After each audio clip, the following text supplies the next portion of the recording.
Даешь новую волну в Казани. Сегодня депутаты Казгордумы поддержали предложение руководителя депутатской фракции «Единой России» Надыры Хайруллина проводить музыкальный фестиваль «Новая волна» в столице Татарстана.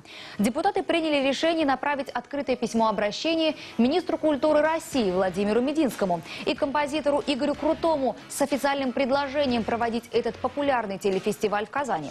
Скандал вокруг «Новой волны», которая до сих пор ежегодно проводилась в латвийской Юрмале, разразился в этом году, когда латвийский МИД ввел санкции в отношении ряда российских артистов. Запрет на пересечение латышской границы действует для Иосифа Кобзона, Валерии, Олега Газманова за их проправительственную позицию по присоединению Крыма к Российской Федерации. Депутаты Казгордумы считают, что проведение новой волны в Казани поднимет ее статус на новый уровень. К тому же в городе есть вся необходимая инфраструктура для организации событий мирового масштаба. Стоит отметить, что в качестве площадки проведения телефестиваля рассматриваются также Калининград и Сочи. И, кстати, идею о переносе новой волны из Юрмалы в другое место поддержал сегодня один из зачинателей этого конкурса – композитор Раймонд Паулс. Давайте Юрмалу у нас. Ильсур Раисович, по этому вопросу можно несколько минут после него? Мы справимся.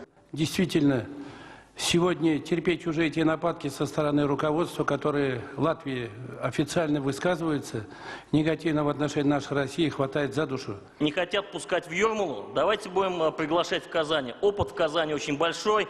Не хотят там, будем здесь веселиться. Великолепный праздник сделаем. Если организаторы всерьез решили оттуда уходить, мы им с добрым сердцем приглашаем их к нам.